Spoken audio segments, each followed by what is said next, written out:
गुरुजी। मेरा गला खराब है इसलिए मैं ऊंचा नहीं बोल रही। मेरे को खांसी आ रही। बहुत सारी मुस्कुराहट आपकी जिंदगी में, बहुत सारी खुशियां, आज भी, कल भी और हमेशा। शिवरात्रि के बाद इतना हमारा वो एक्साइटमेंट लेवल हाई था, पूरा एक हफ्ता 10-15 दिन शिवरात्रि से पहले, और आज गुरुजी ने वो पूरा ठहराव ला दिया। मतलब आप सोचो कि इतना कामनेस आ गई, इतनी अंदर एक सुकून और एक शांति, क्योंकि जब हमने शिवरात्रि हम मनाई थी तो उसका एनर्जी लेवल इतना हाई था कि एक दिन तो उस दिन रात को तो नींद ही नहीं आई हमको। मैं सोचू नींद ही नहीं आ रही, इतने थके हुए, 2-3 दिन से सोए भी नहीं है, और क्यों रात को नींद नहीं आ रही, 1:30 बज रहे, आंखें ऐसे खुली है जैसे पता नहीं क्या हो गया। बट ये उनकी एनर्जी होती है, और उसके बाद फिर हम बीमार हो गए। मतलब उनकी एनर्जी झेलना हमारे बस की बात नहीं है, क्योंकि जब वो अपनी एनर्जी देते हैं सारी संगत को, ऐसा नहीं है कि हमें ही मिलती है, सब संगत जो आई थी या आज भी आई, सबको एनर्जी मिलती है। दूसरी बात, गुरपीरों की चाकरी बहुत करनी होती है। आपका मन क्या है, आपकी सेवा क्या है, आपके हालात क्या है, आपकी सेवा क्या है। कई बार ऐसा होता है कि आप सोचते हो कि आज भी अभी मैं बैठी थी, मैं तो अपनी आप बीती कह सकती हूँ कि मैं आज मुझे वो कहती, मैंने कहा एकदम शांत हो गए, बोला तो जाएगा नहीं, अंदर से कोई भाव आ नहीं रहा, और बात नहीं करनी, प्लीज इशारों से। और मैं सोची थी क्या सेवा करें, मतलब आज तो कोई फीलिंग नहीं आ रही, आज मुझे ये नहीं हो रहा, आज मुझे वो नहीं हो रहा। मैं कहा मैं बोलूंगी भी तो क्या बोलूंगी, मैंने कहा किसी को कहूंगी भी तो क्या कहूंगी, और अंदर तूफान है, ऐसा नहीं है, जिंदगी का बहुत बड़ा तूफान चल रहा है इस टाइम पे। तो मैं मन में सोच रही थी, मैं गुरुजी सेवा कैसे की जाएगी, मुस्कुराया कैसे जाएगा, क्योंकि आज जब आई तो मैंने कहा मुझे तो मुस्कुराना ही भूल गया, मैं तो मुस्कुराऊंगी कैसे। बट एक चीज उन्होंने बस अच्छे से अंदर से समझाते हैं, ये नहीं कि वो कानों में आके कोई बात कहेंगे, से वो ये कहते हैं कि गुर पीनादी चाकरी महाकरणी सब नहीं कर सकते। थोड़ी सी आपकी जिंदगी में हाई तौबा हो जाती है तो आप गुरुजी को अरदासें करते हैं, हम लोग ये करते हैं, क्या गुरुजी सेवा की तो ये सिला मिला, सेवा करते हैं तो सारी, इवन रिश्तेदार भी उलामे देते कि तुम तो गुरुओं की सेवा करते हो, तुम्हारे तो पल्ले कख भी नहीं आगा ਤੁਹਾਡੇ ਕੋਲ। तो मैं ये सोचती हूँ कि मैं लकी हूँ, और हम सब लकी हैं कि हमें गुरुजी मिले, और सेवा बड़े भाग्य से मिलती है। सिचुएशंस आनी जानी होती है, प्रॉब्लम्स आनी जानी होती है, बट गुरु की सेवा आनी जानी नहीं चाहिए। वैसे ही वो बख्शीश देते रहे सेवा की, और उस सेवा के सदके हम जिसको कहते हैं ना, हमारी नैया पार हो जाएगी। सो जैसे भी आपकी मन की स्थिति है, जैसे भी आपकी घर की स्थिति है, जैसे भी आपकी बाहर की लोगों के साथ स्थिति है, उससे सेवा से कोई लेना देना नहीं होना चाहिए, क्योंकि सेवा संगत की ही होती है। गुरु की सेवा संगत की सेवा है। सो इसी से मुझे एक वाक्य याद आया कि हम सब बड़े सोचते हैं ना कि हम गुरुओं के लिए बहुत कुछ करना चाहते हैं, गुरुजी ये, गुरुजी वो। गुरुजी के टाइम की बात है, तो जब बड़ा मंदिर बन रहा था तो जो संगत थी वो आई, गुरुजी बढ़ चढ़ के सूटकेस लाए, हम तो पैसे गुरुजी आपको देंगे, और मंदिर में जितने लगते हैं, मुझे कहते हाले नहीं लोड़ेंगे, बस बाद में बताऊँ। तो वो पैसे तो लाया पर साथ में वापस ले गया। अब जो सेवादार थे, थोड़े टाइम बाद उनको जरूरत थी कि अब तो सेवा अगर हम परवानगी होगी तो उसी के पास चलते हैं। उसने कहा आपने मेरा इतना भला किया, ये जीवन भी आपका गुरुजी, ये फलाना भी आपका, ये भी आपका, वो भी आपका, समर्पण किया। बट जब वो तो गुरुजी ने उनको बोला कि तू जाएगा ना, उसका दिल नहीं है देने का, वो सिर्फ दिखाने आया था कि मैं दे रहा हूँ। कहता मैं जानता हूँ कि ये बंदा हेल्प नहीं करेगा ना ये देगा। तो कहते नहीं नहीं गुरुजी, उसने इतना आपका कसीदे पढ़े हैं, आपके बारे में इतना कि मेरा कितना भला किया, गुरुजी ने लहर बहर कर दी, ये कर दिया, तो वो ऐसे कैसे करेगा। कह रहे जा मांग ले, 5 लाख रुपया मांग के देख ले। उसने सूटकेस लाया था, 5 लाख रुपया भी नहीं दे पाएगा वो। तो जब वो सेवादार वहां पहुंचे उनके घर, तो बड़ी आओ भगत की, हाँ जी हाँ जी हाँ जी। एंड तो उन्होंने बोला अच्छा अब सेवा की जरूरत है। अरे चेक लोगे कैसे लोगे, हाँ फिर देखते कल मैं कैश निकलवाऊंगा, फिर देंगे, 5 तो मेरे लिए मुश्किल हो जाएगी, तो मैं देखता हूँ मैं कितने कर सकता हूँ। अगले दिन फिर वो पहुंच गए, अगले दिन फिर कोई बहानेबाजी, अगले दिन फिर पहुंचा। तब वो कहा कि जब तुमने खुद बोला कि गुरु ने तुम्हारे पे इतनी बड़ी कृपा की है, तुमसे एक चीज नहीं हो पाई। सो कहने का मतलब ये है कि हाथी के दांत दिखाने के और करने के और होते। सो हम गुरुओं को बहुत कह देते हैं, पर अगर गुरु आपसे कुछ मांग ले या तो आपका दिल नहीं होता, आपका दिल इतना सोच जाता है। जब आप गुरु से मांगते हो तो ये हाथ वड़ के मांगते हो, पर जब देने की बारी आती है तो आपसे नहीं दिया जाता। ऐसी इसी तरीके से संगत के अंदर भी एक संगत दूसरी संगत को बहुत बहुत बोलेगी, अरे हम तो आपके बिना रह नहीं सकते, फलाना है ढिमकाना, पर एक इशारा कोई किसी को कर दे तो वो उधर से 9 2 11 हो जाएंगे, हाथ जोड़ देंगे, हमसे ना हो पाएगा। सो कहने कथनी में और करने में बहुत फर्क होता है। आप गुरु को जब गुरु को किसी ने नहीं समझा इस बात के लिए, तो संगत को एक दूसरे के लिए कैसे समझ सकते हैं। तो इसीलिए गुरु पीरों की चाकरी जो होती है ना, बहुत करड़ी होती है, बहुत मुश्किल है कि आप उनकी कैसी भी आपके हालात हो और उसके बावजूद भी अगर आप सेवा करते हो तो ये उनकी बख्शीश है, उनकी मेहर है जो चल रही है। आपका इसमें कुछ नहीं बढ़ियाई है, क्योंकि आप तो गिर जाओगे और पक्का गिरते हैं, पर संभालते कौन है हमको? गुरु जी। सो इतनी सारी चीजें तब भी होती थी कि चलो मैं बैग का ही सत्संग कर देती हूँ, ठीक है ना। ऐसी है ना कि जब भी आप इंसान घिरा होता है ना दिक्कतों से, प्रॉब्लम से, किसी की हेल्थ इश्यूज है, किसी की फाइनेंशियल प्रॉब्लम्स है, किसी के घर के कलेश ही नहीं खत्म होते, किसी को अपने बच्चों की फिक्र, किसी को अपने माँ बाप की फिक्र, कहीं ना कहीं ओवर हो जाती है फिक्रें हमारी। तो ऐसी 2014 की बात है जब मुझे लगा कि मैं बहुत घिरी हुई हूँ हर चीज से, और अब मेरा कोई मतलब, मैं सत्संग तो कर रही हूँ, हर जगह जा रही हूँ, और सोच रही थी गुरुजी को, मैंने कहा गुरुजी यार मैंने कहा सेवा ठीक से हो जाए, वापस आके जो मर्जी हो। तो किसी को नहीं पता लगता था कि मेरे जीवन में कितनी सारी चीजें चल रही, क्योंकि जाना, हंसते मुस्कुराते रहना, वापस आना, वापस आके फिर वही सारी चीजें। तो मैं गुरुजी को कहती थी, बड़ी मेरे को अंदर से तकलीफ हुई। मैंने कहा गुरुजी आप तो मुझे प्यार ही नहीं करते ना, आप मुझे देख रहे हो, मतलब मैं टकरे ही मारे जा रही हूँ। सेवा में कोई कमी नहीं, मतलब अपनी तरफ से कोशिश करती थी कि कभी कमी ना हो, पर बात कौन कर रहा है? प्लीज नो टॉकिंग, बात नहीं, कौन कर रहा है बात, प्लीज। सो तब मैंने कहा कि जब बहुत ज्यादा दुखी होती थी तो उलामा निकलता था कि आप तो प्यार नहीं करते, आपने तो मुझे देख ही नहीं रहे हो। मैं तो अपना माइक शाइक पकड़ के इधर उधर गुरुजी का गुणगान कर रही थी। तो फिर ठीक हो जाती थी, फिर सॉरी मांग लेती थी। मैं कहा सॉरी यार गुरुजी, वो ना जब दिल में उबाल आता है, जब आपके अंदर दर्द उठता है तो फिर आप बोल देते हो, और किसको बोलोगे आप। फिर ठीक हो जाती थी, फिर होता था। मैंने कहा चलो कोई नहीं, अब जो है सो है। एंड 2014 अक्टूबर से मैंने गुरुजी को बोला ये बात, एंड 2015 में 1 मई को सत्संग था दरबार में, एंड वहां पर ना एक संगत आई।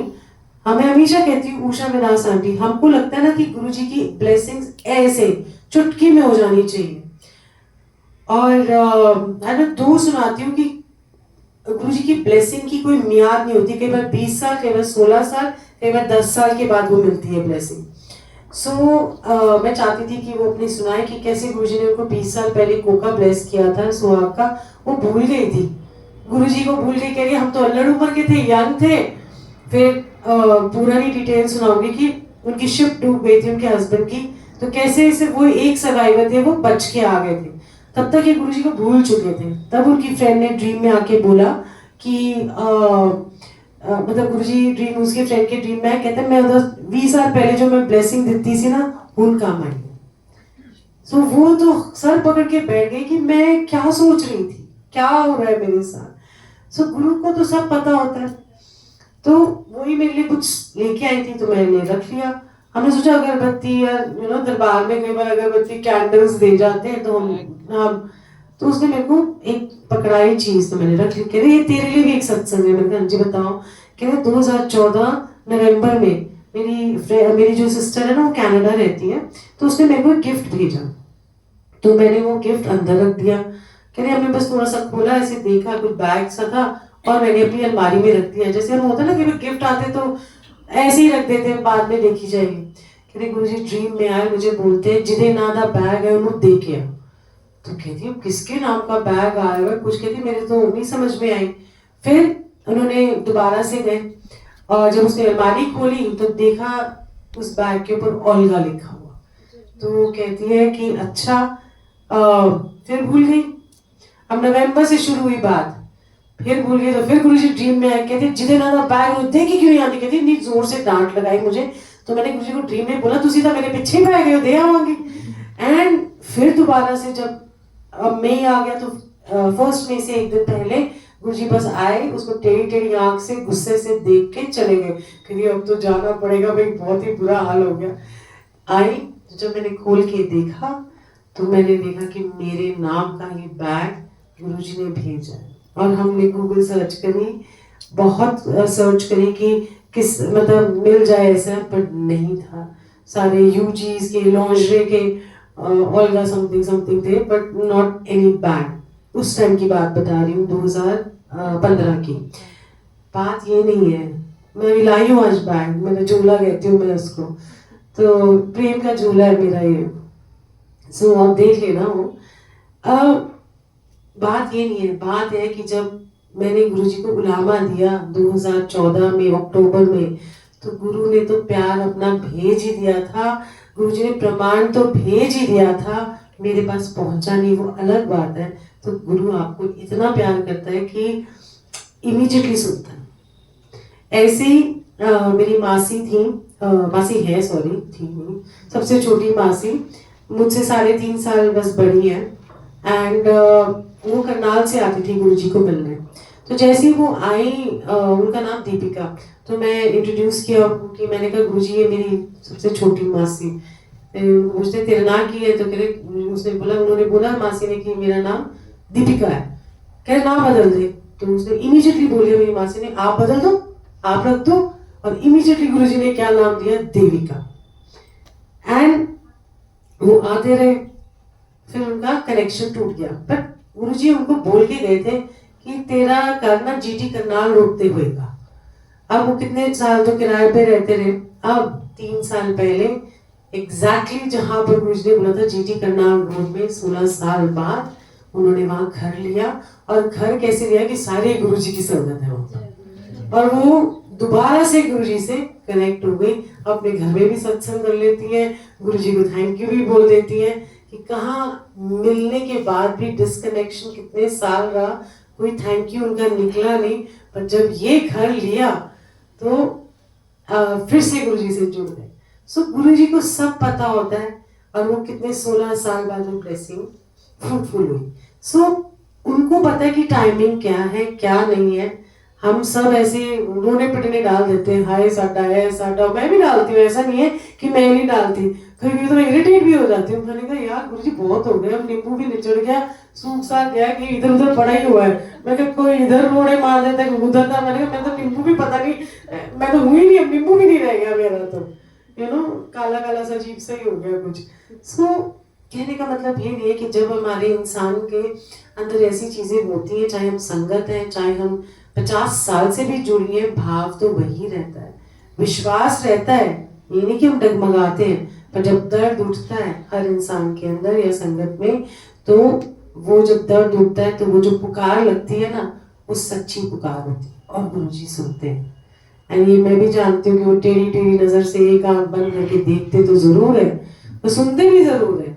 हमें नहीं पता कि सुन रहे नहीं सुन रहे, पता भी लगता है सुन रहे नहीं सुन रहे, ये भी नहीं पता, बट इतना विश्वास है कि वो सुनते हैं। हम बाकी संग और दूसरी संगतों से मैसेज दिलवा देंगे। मैं कहा ये सही है आपका, लॉलीपॉप पकड़ा दिया, बोला चल एक ग्लास खा ले, जब तक चबाएगी तब तक हाँ जी गुरुजी करेगी, खत्म हो गई हाय गुरुजी फिर हो जाएगा, फिर एक ग्लास पकड़ा देंगे। सो टाइम निकाल देते हैं, एक टाइम है आपके जीवन के अंदर, वो टाइम निकाल देते हैं। टाइम तो निकलना ही है, रो के निकालो या हंस के निकाल लो या सत्संग में आके निकाल लो। मैं यही गुरुजी को बोलती, मैं कहा अगर सत्संग ना होते और ये यहाँ पर आसपास हमारी संगत ना होती ना, हम तो कब के मर खप गए होते, किधर चुल्लू भर पानी में भी डूबने की जगह नहीं होती, इतना बुरा हाल होता हमारा। सो थैंक यू गुरुजी कि हमें डगमगाने नहीं दिया। थैंक यू गुरुजी कि जितनी भी जिंदगी की जद्दोजहद है, ऐसा महसूस होता है कि यू हैव अ बैक, या आपने हमको ना पीछे से जगड़ के पकड़ रखा है कि हम जरा सा भी पीछे होते हैं ना तो हमें पता लग जाता है कि हाँ है कोई है तो सही हमारा, साइड में गिरते हैं तब भी आ जाते हैं इधर उधर। सो थैंक यू गुरुजी कि आपने ऐसे हमें रस भरे मौके देते हैं, आनंद के मौके देते हैं, शांत कर देते हैं, एक ठहराव लेके आते हैं। और मैं बहुत सारा थैंक यू करती हूँ गुरुजी कि तूफान के बावजूद भी अगर मन टिकाव में है, शांत है, ठहराव में है, तो ये सब उनकी मेहर है और इससे बड़ी मेहर नहीं हो सकती। अब देखो ना, जब गुरु रामदास जी को गुरु अर्जन देव जी को तती तवी पे लगा के वो किया, तो आप सोचो कितनी उनके हीट थी, कितना कभी तेल में कभी कुछ करके, बट वो शांत कैसे हुए? नाम लेके। जब उनका प्यार होता है ना, तो जब आसपास अगर आग भी लगी होती है ना, तब भी आप देखो कि आप ठहराव में होते हो। ये है असली ब्लेसिंग गुरु जी की। और यहाँ पर शिव जी भी तो धुनी रमाए हुए। हम लोग आज पता है, हम कई बार कितने 8-9 साल हो गए शिव जी को यहाँ पर विराजते हुए, बट कभी दिमाग में नहीं आया कि ये ग्रे कलर के क्यों। हर जगह तो पीतल के होते, गोल्ड कलर के, फलाने कलर के, ये कलर के। तो मैं आई थिंक 2-3 दिन पहले की बात है, मंडे या ट्यूसडे की बात है, तो मैं जो हमने प्लेलिस्ट बनाई थी उस दिन शिवरात्रि की, मैंने आज ना आराम से अकेले बैठ के रात को अपना काम भी करती रहूंगी और वो सुनती जाऊंगी। सुनते सुनते सुनते मुझे एकदम से याद आया, ये तो पूरे भस्म के शिव जी है, ये तो पूरी भस्म लगाई हुई है। तो दुनिया में एक ऐसे यूनिक शिव जी हैं जो सिर्फ भस्म रमाए हुए हमारे यहाँ विराजते हैं, बैठते हैं। सो ये देखो 8-9 साल बाद ख्याल आया, नहीं तो किसी को ख्याल ही नहीं आया कि ये क्यों ग्रे कलर के हैं, क्यों ऐसे हैं। सो ये भी ऐसे ही थे कि जब पूरा ये दरबार जला था, तो शिव जी की माला, उनका जो पटका, जो दुपट्टा था, टेबल जरा भी खरोच नहीं आई, गुरु जी का आसन जल गया, गुरु जी की फोटो जल गई, सब कुछ हो गया, बट शिव जी ऐसे के ऐसे थे। क्यों? क्योंकि इन्होंने अपने प्राण प्रतिष्ठा की हुई है। गुरु जी ने उनमें प्राण, उनके प्राण है इनके अंदर। तो जब रियल हो जाती है तो मूर्ति नहीं रहती, वो सच का आकार होके हम सबको ब्लेस करती है। सो थैंक यू गुरु जी कि हमारे जीवन में ऐसी ऐसी रहस्यमय चीजें हमें बता बतू के, हमें ठंडा करके, हमें सेटल करके कहते चल ठीक है अब तो खुश रहे। सो बहुत सारा प्यार आप सारी संगत को, एंड खूब सारी खुशियाँ आपकी झोली में आज भी रहे, कल भी रहे और हमेशा रहे, और ऐसी हिम्मत से चलते रहना। और कहते हैं ना, चलता जा बस, फकीरा चलता जा, कुछ नहीं होता। सो आप सबको बहुत मुस्कुराहट है, बहुत प्यार। सो गुरु जी को भी बहुत सारा प्यार करना है, कुछ भी हो जाए उनको कहते हैं ना पकड़ के रखना है आपने। So we love you Guru ji so much for and Shivratri के बाद में इतना ठंडा ठंडा सब कुछ कर दिया, ठंडक सी दे दी है, एंड इतनी एक्साइटमेंट के बाद उस दिन तो एनर्जी लेवल ही कुछ और था। वो तो बुखार चढ़ गया उसको भी, पूजा को भी 3-4 दिन बुखार, उसको तो बुखार चढ़ा ही हुआ अभी भी। So it is his energy. कई बार ऐसे होता था कि किसी ने बोला अच्छा एक कोई वृंदावन जा रही थी, है ना, संगत, गुरु जी के टाइम की बात बता रही हूँ, तो गुरु जी कहती गुरु जी मैंने वृंदावन जाना है, वृंदावन जाना है, वृंदावन जाना है। अब गुरु जी के पास आई है वृंदावन, तो कह रहे की लोड़ है वृंदावन जान दी, सब कुछ ਇੱਥੇ ही हैगा। तो नहीं समझ आई, नहीं गुरु जी वृंदावन जाना है, क्योंकि वृंदावन जाती थी। पर आई बैठी तो गुरु जी ने उसको कुछ दर्शन कराए, वो वहीं पर बेहोश हो गई। इतना तेज उसको बुखार चढ़ा, वो 3 दिन नहीं उठ पाई। सो कहने का मतलब ये है कि जब उनकी एनर्जी आती है, सब कुछ इनके चरणों में, इन सब कुछ यही है। हम भटकते हैं, वो नहीं उनको भटकाते। हम अपने मन से चलते हैं कि हमको इधर भी जाना है, हमको उधर भी जाना है, सब तो एक ही है। हम ये कह देते हैं ना, सब कहते हैं कि इधर गए हैं तो सारे एक ही। पर फिर हम अगर मानते हैं कि सब एक है, फिर भी हम भटकते हैं कि चल इधर भी सैर सपाटा कराएं, इधर भी देखो एनर्जी कैसी है। अपने आप वो भेजे अलग बात है, पर अगर हम स्पेशल प्लान बना के जाते हैं तो ये हमारे मन का भटकाव है, वो नहीं भेज रहे होते। हम तो गुरुजी पे थोप देते हैं, गुरुजी ने भेजा होगा हमको, तो है ना, हमें गुरुजी ने ये भी किया, गुरुजी ने भेजा हमको, तभी हम पहुंचे हैं। ऐसा नहीं है, मन का भटकाव होता है। गुरुजी मना भी कर देते थे कई बार, पर फिर भी संगत जाती थी। या गुरुजी ने अपनी तस्वीर क्या किसी ने बहुत इंसिस्ट किया, तो गुरुजी की जो स्वरूप था वही कृष्ण जी भगवान जी का स्वरूप बन गया। सो कहते किधर जाएगी, जब सब कुछ इधर है, मान लिया इधर, तो सब कुछ ही इधर है। सो जय गुरु जी ऑन दैट नोट। और अगर कोई सत्संग करना चाहे तो प्लीज जरूर करें। एनीबॉडी? आंटी वो वाला सत्संग सुनाइए ना, जब गुरुजी आपको एम ब्लॉक मार्केट भेजते थे सत्संग करने। उन्होंने किया था कई बार ये भी किए हुए हैं वो तो। हाँ किए तो सारे ही हुए हैं वो तो। हाँ, जब जो सुनाना होगा। चलो ठीक है, एम ब्लॉक पे ही कर लेते हैं। एम ब्लॉक ही पीछे छोड़ी हूँ मेरा। एनीवे, गुरुजी को पसंद थी, गुरुजी बहुत घुमा करते थे एम ब्लॉक मार्केट के अंदर। तो कई लोग कहते हैं कि ये नहीं पता होता था। इवन हमारी जो मोटी वाली कुकी आंटी है, उनकी भी जूतों की दुकान थी वहाँ, तो गुरुजी के जूते वहाँ से आया करते थे। उन्होंने मुझे लास्ट टाइम बताया तो कहते कि बाबा दासी वो यहीं से जूते लेके जाते। तो कहते हमें पता ही नहीं था कि ये तो गुरुजी या कौन है, ये गुरुजी के लिए जाती है हमारे यहाँ से। सो एनीवे, तो गुरुजी को घूमते फिरते रहते थे एम ब्लॉक मार्केट में। एनीवे, जब मैं गुरुजी के पास पहुंची तो उन्होंने मुझे बोला तू ना एम ब्लॉक मार्केट जाया कर, सत्संग कितना कर। अब वो हम तो वही जो बोला गुरुजी ने, हमने तो वही मान लिया। तो हम गए एम ब्लॉक मार्केट, हर रोज एक दुकान में जाके सत्संग करना, गुरुजी के बारे में बताना शुरू किया। हाय, जिस दिन पहली बार मैंने गुरुजी के बारे में बताया तो गुरुजी ने कहा शॉर्ट में करियो 2-2 मिनट का सत्संग। तो 2 मिनट में गुरुजी के बारे में क्या बताऊंगी मैं पहले एक दुकान पे गई तो मैंने ना उनको बोला ऐसे गुरुजी हैं, शिव जी हैं, फलाने हैं, ढमकाने, ये सब करते करते 10-15 मिनट हो गए। मैं ना खुद ही बोर हो गई बोलते बोलते, मैं समझ ही नहीं मैं जा कहाँ रही हूँ, मैं बोल क्या रही हूँ। बस यार 1 सेकेंड यार, आपने ऐसे लग रहा है मेरे को मत्था सच्ची ऐसे ही लग रहा है ना।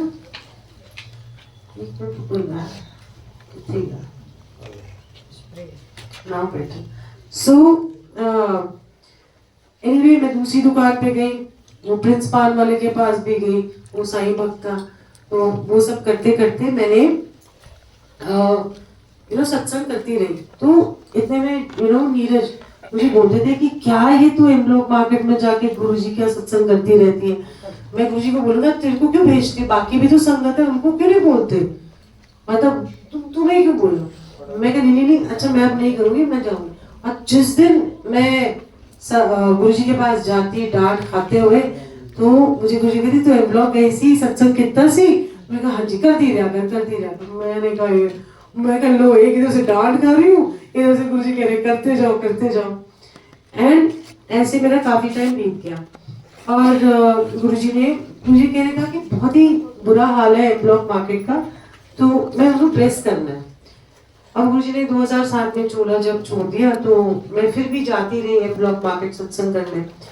और तब कोई मानता ही नहीं था, कोई कह देता था जाओ, मतलब हम सोचते हमारे इतने फटे हाल थोड़ा ना कपड़े पहने, मतलब डिसेंटली जाते थे यार।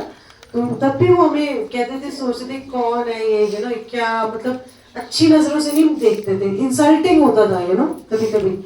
एनीवे, वो सब हुआ तो बॉम्ब ब्लास्ट हुआ 2008 में सितंबर में, और आई थिंक 12 खंबा रोड, आपका गफार मार्केट और एम ब्लॉक मार्केट में। तो दोनों गफार मार्केट और 12 खंबा रोड में तो जाने गई थी बहुत, बट एम ब्लॉक मार्केट में एक भी जान नहीं गई। और मैं उसी दिन शाम को 6:15 बजे वहां से 6 बजे निकली थी वहां से, और मैं कृष्णा ज्वेलर्स के ऊपर, तो मैं वहां बैठ के सत्संग कर रही थी, गुरुजी के बारे में बता रही थी। मेरे को तो जहाँ मौका मिल जाए सड़क पे बिठा दो, इधर बैठ, जहाँ मौका मिल जाए हम तो गुरुजी की सत्संग कर ही लेते थे। तो जैसे मैं वहां से निकली मुझे पता लगा कि वहां ब्लास्ट हो गया, बट वहां पर एक भी किसी की भी जान नहीं गई, हल्के से थोड़े शीशे और डस्टबिन उठा था, that's all it was. And जब ये बात हुई तो मेरे मन में आया कि अब यहाँ पर हम सत्संग करेंगे, that is how we will thank Guruji. और आई थिंक 2008 में नवंबर में हमने सत्संग किया, जिसको अक्कल कोई नहीं है, मैं तो जिंदगी में ऐसे सत्संग नहीं किया। छोटे वाला तो ठीक था, मतलब घर के अंदर, बट मेरे पास ना बड़ी फोटो, ना मुझे पता है कि स्पीकर इतना बड़ा मैं कहाँ से लाऊंगी। हम तो अपने घर के स्पीकर यूज कर लेते थे। एंड कुछ पता नहीं कि लंगर कैसे होगा, बट धीरे धीरे करके फोटो भी आ गई, स्पीकर भी हो गया, फोटोग्राफर भी हो गया, सब अरेंज हो गया। और हमने एम ब्लॉक के बीचों बीच सत्संग किया गुरुजी। और आज देखो कि हर दुकान में गुरुजी की फोटो, हर एक शॉप पे गुरुजी की संगत। और वहाँ पर जो जितने बेसमेंट सील हुए थे नवंबर में, जनवरी में सुप्रीम कोर्ट का फैसला आ गया कि अनप्रेसिडेंटेड फैसला है कि सारे बेसमेंट्स के खुल जाएंगे और सबकी रोजी रोटी चलेगी। सो गुरुजी की मेहर ऐसी होती है कि उनको पता था कि मैंने ब्लेस करना है। अब हमने सत्संग किया, उसके बाद ही होना था। अब सत्संग कैसे होगा, स्यापा सानू कुछ आना ही नहीं सी। फिर कहाँ से सीखते पढ़ते, कहाँ से संगत आई। फिर हमने गुरुजी की लाइट ऑफ डिविनिटी बांटी, गुरुजी की फोटोग्राफ्स बांटी। वहाँ शॉपिंग करते हुए लोग आके ना वहाँ खड़े हो गए, देख रही हो क्या रहा है ये। And Guruji was looking so cute, हमें अच्छे से लग रहे थे। हमने शब्द कीर्तन चलाया, हमने 2 बार आरती करी, बीच में हमने बहुत सारे संगत आई, हमने सबको बोला थोड़ा सत्संग करो। तो हमने ऐसे 5-6 घंटे सत्संग चलाया, 12 बजे से लेके 5 बजे तक। और भीगे हुए कुलचे और चने खिलाए सबको, और कॉफी भी पिलाई। उनको अपनी सेवा लेनी आती है, उनको करनी आती है। सो आज एम ब्लॉक मार्केट बेस्ट है। एक एक दुकान पे जाके देखो तो गुरुजी की फोटो कहीं ना कहीं से ना चोरी छुपे आपको नजर आएगी। आप इधर भी हो, एक छोटी सी दुकान बाहर भी होगी ना, इतना छोटे से गुरुजी पड़े होंगे, एक बड़े गुरुजी होंगे, मतलब कहीं ना कहीं से ना वो हमारी नजर पड़ जाती है कि हर जगह गुरुजी है। सो अब उनकी मेहर है कि आज एम ब्लॉक मार्केट भरी हुई है। मुझे तो लगता है पूरी दिल्ली भरी हुई है, कोई भी जगह चले जाओ, यहाँ भी गुरुजी, वहाँ भी गुरुजी, यहाँ भी गुरुजी, बड़ा मजा आता है। पर हम डिस्काउंट नहीं मांगते, पता जाके कभी भी। जहाँ गुरुजी की फोटो थी वहाँ तो बिल्कुल ही नहीं मांग सकते। हम तो कहते रहने दो यार, हम भी गुरुजी वाले, बड़ा मतलब बड़ी शर्म सी आती है। तो मैं कहा चल ये भी कमाए, हम भी कमा लेते। सो जय गुरुजी, बहुत सारा प्यार सारी संगत को। ठीक है।